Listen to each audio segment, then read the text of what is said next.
Halo semuanya, nama saya Revi. Kembali lagi di channel tutor nomor 1. Berawal dari pertanyaan, bagaimana sih caranya menjadi mahasiswa yang baik? Bagaimana caranya sih menjadi mahasiswa yang hebat? Dan bagaimana caranya sih menjadi mahasiswa yang sukses? Dan bagaimana caranya sih setelah lulus dari perkuliahan, selalu dari bangku perkuliahan, kita tidak susah dalam mencari pekerjaan? Bagaimana caranya juga kita menjadi mahasiswa yang mandiri? Semuanya sudah saya rangkum menjadi 5 hal yang harus dilakukan oleh mahasiswa selama di bangku perkuliahan. So stay tune, jangan di skip videonya, tonton sampai habis, tonton lengkap sampai habis. Kita mulai dari sekarang.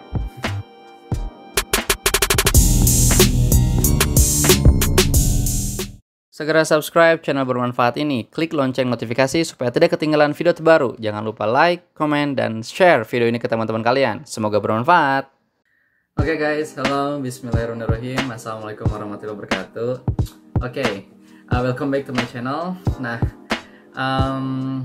today I would like to share something to you guys. Nah, saya di sini akan berbagi sesuatu, khususnya adalah tips bagaimana caranya menjadi mahasiswa nih ya. Jadi di sini saya nggak akan ngajar. Biasanya kan saya ngajar nih. Jadi ini adalah video pertama kalinya saya nggak ngajar, tapi malah berbagi tips. Tapi nggak apa-apa lah ya. Yang penting kan bermanfaat ya. Yang paling penting kan bermanfaat. Nah, di sini saya akan membagikan I will share something to you guys. Saya akan membagikan bagaimana sih caranya menjadi mahasiswa yang baik, yang hebat, dan yang sukses. Nah, saya bakal disclaimer dulu nih. Sukses di sini artiannya itu bukan bergelimang harta, bukan ya. Tapi sukses di sini adalah bisa mendapatkan pekerjaan langsung setelah lulus, ya, bisa membantu orang tua, dan juga bisa menjadi pribadi yang mandiri gitu ya. Bisa menjadi pribadi yang mandiri, bisa menyelesaikan masalahnya sendiri gitu ya. Bisa kalau misalnya ada apa-apa bisa diselesaikan sendiri, pokoknya tanpa harus menyusahkan orang lain lah ya gitu ya. Nah, tanpa berlama-lama ya. Nah, selama perjalanan menjadi mahasiswa, kalian tuh harus ya, kalian diminta atau sebaiknya atau seharusnya melakukan 5 hal ini. Dan 5 hal ini tuh saya sudah rangkum berdasarkan yang pertama pengalaman pribadi. Ya, yang pertama pengalaman pribadi, dan yang kedua adalah of course saya meng-highlight dari beberapa sumber menjadi 5 poin ini yang paling besar nih guys. 5 poin ini yang paling berimpact besar pada hidup kalian nanti ketika kalian lulus nanti S1 gitu ya, atau lulus D3 atau lulus ya D3, S1, S2 bebas lah ya. Tanpa berlama-lama ya, 5 hal itu apa aja sih, sir? 5 hal itu apa aja sih? Saya akan sampaikan hari ini, sampaikan sekarang. 5 hal ini ya.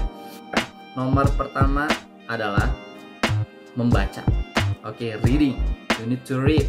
Kalian harus membaca apapun itu, tapi khususnya itu kalian harus membaca hal-hal yang memiliki korelasi yang pas gitu dengan jurusan yang kalian ambil. Misalnya kalian ambil jurusannya akuntansi, ya baca-bacalah hal tentang manajemen keuangan, tentang pajak mungkin ya, tentang akuntan itu sendiri. Kalau kalian jurusannya tentang pendidikan bahasa Inggris ya, berarti kalian baca-baca seputar tentang pendidikan, tentang bahasa Inggrisnya juga gitu ya. Nah, baca-bacalah hal-hal tersebut, karena kan nanti pas mata kuliah itu akan ada yang dinamakan dengan silabus ya. Nah, silabus itu kan berarti kan dibagikan, satu mata kuliah pasti ada satu silabus dong. Dalam silabus itu berarti ada beberapa materi-materi yang bakal kita pelajari, betul? Nah, sebelum kita pelajari, coba deh baca ya. Misalnya besok akan belajar tentang A. Nah, sebelum belajar tentang A, kita baca dulu tuh sebagai pengetahuan awalnya gitu, sebagai sumber awalnya gitu ya. Bacalah materi-materi yang akan disampaikan nanti sama dosennya. Jadi nanti di kelas kalian nggak celingak-celinguk tuh gitu ya. Kalian nggak, aduh apa ya, lagi pusing gitu, nggak bisa ngomong. Jadi pas nanti di kelas tuh kalian bisa jadi aktif gitu. Kalau misalkan nanti dosennya nanya apa, kalian bisa jawab. Kalau misalkan nanti temennya butuh support atau butuh jawaban yang lain, kalian bisa ikut bantu buat menjawab pertanyaan itu, karena kan kalian sudah baca sebelumnya.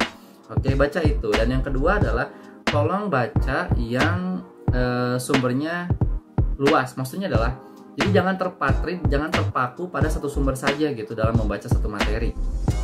Coba himpun aja dari berbagai macam sumber, gak apa-apa juga. Malah itu lebih bagus, supaya membuat persepsi kita lebih terbuka, pemikiran kita jadi lebih terbuka juga, dapat sumber yang baru, dan ketika kita nanti presentasi juga bakal kelihatan gitu. Kelihatan orang yang presentasinya dari berbagai macam sumber sama yang enggak, itu kelihatan banget. Makalah dari satu sumber sama yang berbagai macam sumber, itu kelihatan banget ya bedanya. Jadi lebih enak lah.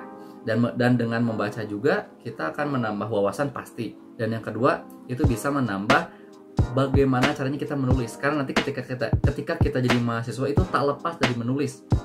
Kalau kita nggak baca, ya bagaimana caranya kita bisa mengumpulkan banyak ya kosakata, atau mengumpulkan atau bisa menghimpun kalimat menjadi kalimat yang enak dibaca gitu kan ya. Jadi membaca akan membantu kebutuhan mahasiswa. Ya kalau kita nggak baca, ya bagaimana kita bisa disebut mahasiswa, betul? Jadi haruslah membaca. Yang pertama, membaca. Oke, read. Oke. Kita next ke yang nomor 2. Nomor yang 2 adalah kita harus terlibat dalam organisasi. Ya, kita tuh harus banget terlibat dalam organisasi. Mau itu HMJ atau HIMA, mau itu Senat, mau itu BEM, itu lebih bagus. Coba deh terlibat dalam kegiatan organisasi di kampus. Kenapa harus terlibat? Karena kita akan belajar yang dinamakan dengan soft skill.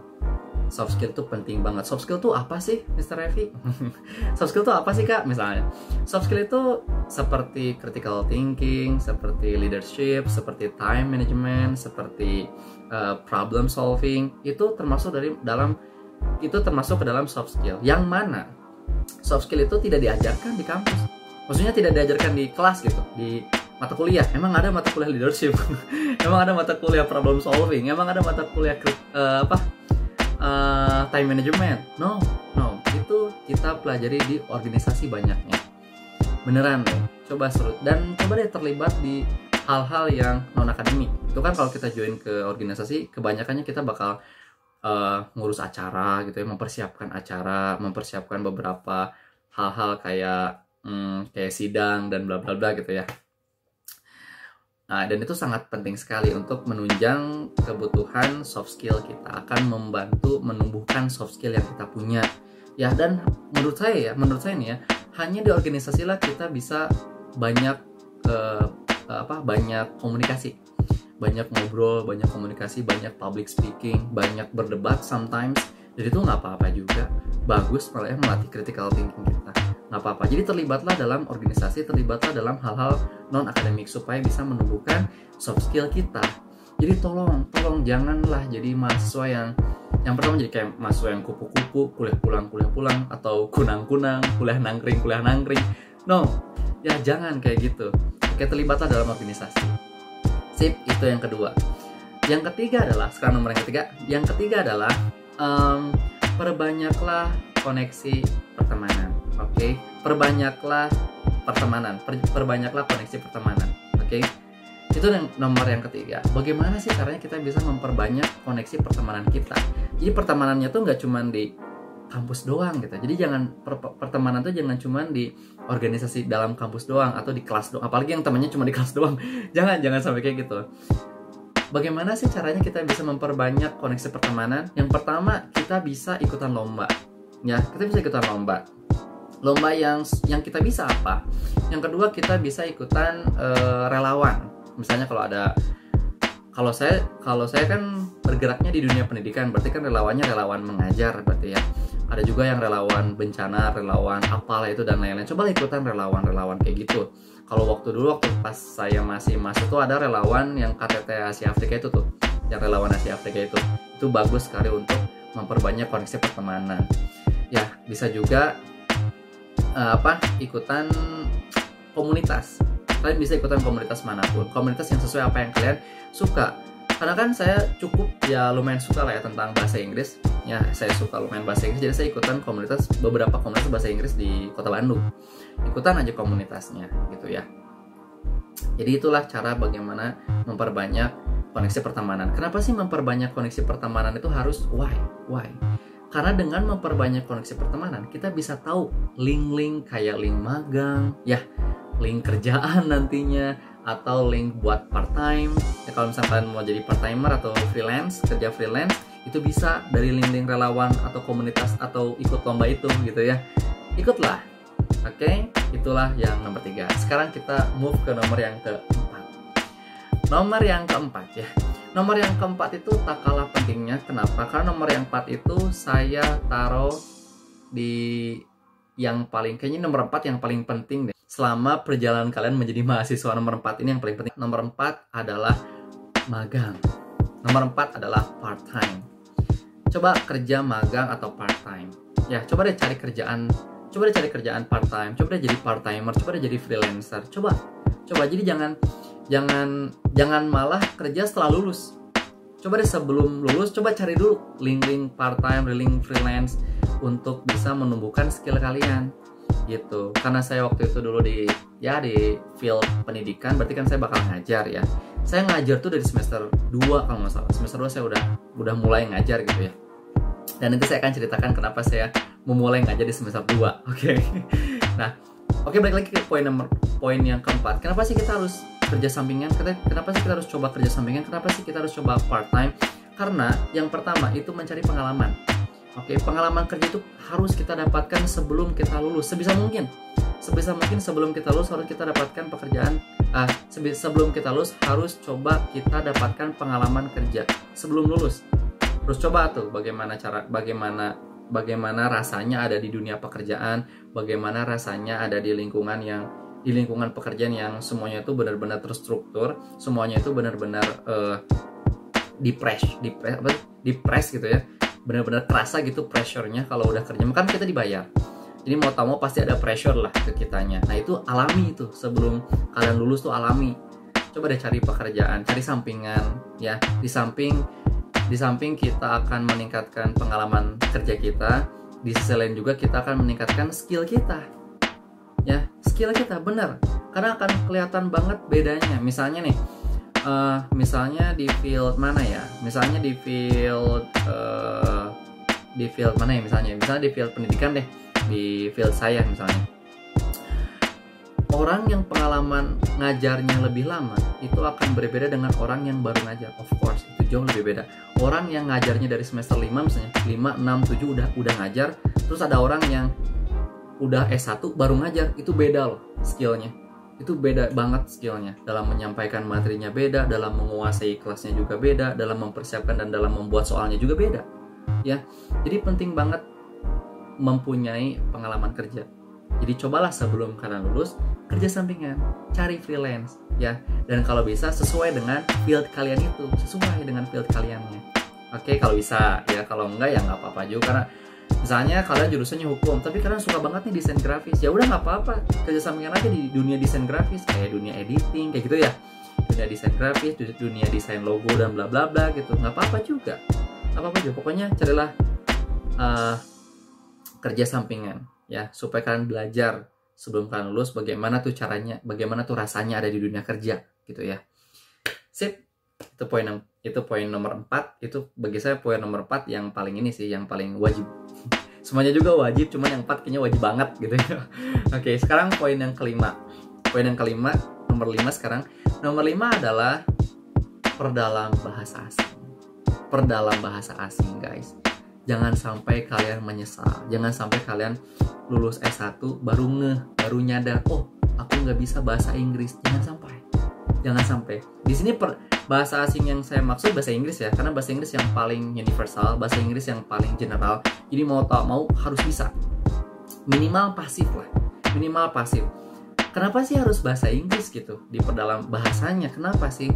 Ya, kalian bisa lihat di kualifikasi atau ketika kalian ingin lamar suatu pekerjaan, terus ada kualifikasinya tuh, ada persyaratannya tuh, pasti ada tuh minimal passive English. Passive English tuh berarti apa yang dia omongin kita ngerti, apa yang mereka tulis kita ngerti, meskipun kita nggak bisa balas. Yaitu passive English namanya. Dan itu jadi itu jadi minimum requirements loh. Mulai hari ini gitu, kebanyakan perusahaan tuh butuh orang yang minimal ngerti bahasa Inggris. Jadi sebelum teman-teman menyesal nih, yang masih jadi mahasiswa, coba deh perdalam bahasa Inggris. Ya banyak kok short course-nya, ada yang les gratis lah, ada yang YouTube banyak juga tuh les bahasa Inggris gratis. atau di YouTube saya tuh atau di YouTube saya buka aja tuh di video-video YouTube saya tuh, tonton semuanya tuh materi-materi bahasa Inggris yang saya bagikan secara gratis. Mantap, gratis parah pokoknya ya. Oke, jadi dan bahasa Inggris pun apa ya, kalau kalian memiliki skill malah jadi lebih bagus, maksudnya aktifnya juga bagus, jadi nggak cuma pasif tapi kalian juga bisa nulis dalam bahasa Inggris, bisa speak up dalam bahasa Inggris, itu malah lebih bagus itu malah. Apalagi ditambah kalian punya sertifikat TOEFL, wah udah itu very good. You are very good. Kenapa saya bilang dalam bahasa asing? Karena gini, sekarang aja nih ya, sektor-sektor kedinasan atau sektor-sektor PNS beberapa itu sudah mulai mewajibkan TOEFL loh minimalnya. Kebayang nggak? Minimal TOEFL. Baru beberapa sektor sih. Tapi kan tidak menutup kemungkinan semua sektor bakalan wajib TOEFL. Gak menutup kemungkinan kan? Betul nggak? Betul dong. Oke. Dan dengan bahasa Inggris juga, kalau misalnya kalian nanti mau beasiswa, mau itu luar negeri, mau itu dalam negeri, pasti diminta sertifikat bahasa Inggris tuh. Pasti. Mau itu TOEFL, IBT, PBT, ITP, dan bla bla bla gitu ya, dan IELTS dan bla bla bla. Itu pasti diminta gitu untuk kebutuhan scholarship di dalam negeri ataupun di luar negeri. Oke? Seperti itulah 5 hal yang harus kalian lakukan selama jadi mahasiswa. Oke, supaya kalian bisa menjadi mahasiswa yang baik, mahasiswa yang hebat, dan mahasiswa yang sukses. Oke? Jika kalian memiliki pertanyaan dan jika kalian memiliki memiliki pendapat yang lebih bagus terkait 5 hal yang saya highlight, 5 hal yang saya sampaikan, boleh tulis di kolom komentar. Oke, boleh tulis di kolom komentar jika kalian punya pendapat atau persepsi yang lebih better daripada saya, boleh. Kita terbuka aja, kan ini judulnya sharing. Oke, sharing nggak apa-apa. Oke guys, ingat 5 hal tadi apa aja? Yang pertama apa? Membaca. Dan yang kedua apa? Terlibat dalam organisasi. Yang ketiga apa? Perbanyak koneksi pertemanan. Yang keempat, magang atau part time. Dan yang kelima adalah perdalam bahasa asing, khususnya bahasa Inggris. Oke. So guys, thank you so much for this meeting. Thank you so much also for listening gitu ya, untuk mendengarkan pendapat pribadi saya. Tips pribadi saya untuk kalian yang sedang menjadi mahasiswa. Lakukan 5 hal itu ya. Oke, thank you so much guys for this day. Thank you so much also for this chance. Last I say, wassalamualaikum warahmatullahi wabarakatuh. Thank you. See you guys.